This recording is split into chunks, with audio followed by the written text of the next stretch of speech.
પાર્થભાઈ ગાયત્રીબેન આ શેનું મોડેલ છે? આ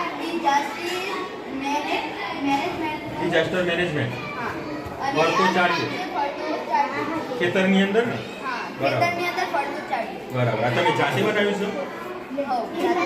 બરાબર. તો આ કોણે લખ્યું છે? તમે જાતે લખ્યું છે? હા, જાતે. બરાબર બરાબર બરાબર. તો આ શું છે અમને સમજાવશો તમે? હા. આ છે ડિઝાસ્ટર મેનેજમેન્ટ ફરતું ચાર્યું આનું નામ છે. આના નીચે એક મોટર લગાવેલી છે અને આ બધા તાર લગાવેલા છે ચારે છે અને વચ્ચે છે ખેત જેમાં પાક ઉગેલો છે. હવે જો કોઈ ગાય ઢોર ભેંસ કે રોસડા જેવું કોઈ આવે અને જો આ બે તારને ભેગા કરવા મતલબ અહીંયાથી આવીને પછી આમ અથડાય તો પછી આ ઓમ ભેગું થઈને પછી આને ફેરવશે તાર ભેગા થાય એટલે પછી આ જે છે એ ફરક બરાબર ને? પણ આવું તો ઘણા બધા ખેતરની અંદર જોવા મળે છે કે જો પુત્રો મૂકેલો હોય એની અંદર ના એની અંદર શું તફાવત છે?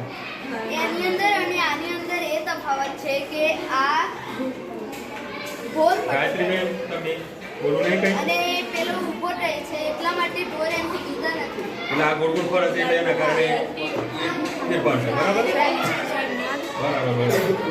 તો આ ઘાસ છે, પાક છે ખેતરનું, આ પૂતળું છે, આ તાર છે બરાબર. આ શું છે? આ શું છે? આ ઓરડી છે. બરાબર. તો પાણીની વ્યવસ્થા કઈ રીતે કરશો તમે? અહીંયા આગળ કૂવો બનાવી દેવાય ને? અહીંયા આગળ કૂવો બનાવીને અહીં પછી પાઇપલાઇન જેવું કરી દેશું. બરાબર. એનાથી એમ લાગે કે કૂવો છે. બરાબર. અહીંયા આગળ સોલર સેલ લગાવી દઈએ તો લગાવી દેવાય ને? લગાવી દેવાય. બરાબર બરાબર. અહીંયા આગળ આ ઘાસ બહુ ઓછું દેખાય છે તો જો ઘાસ લીલોતરી દેખાતી હોય તો કાગળના કપની અંદર ઘાસ જે ઉપાડી અને ભરી માટીમાં કપમાં મૂકી અને એ આગળ મૂકીએ તો લીલોતરી જેવું લાગે ને? લાગે ને? બરાબર બરાબર.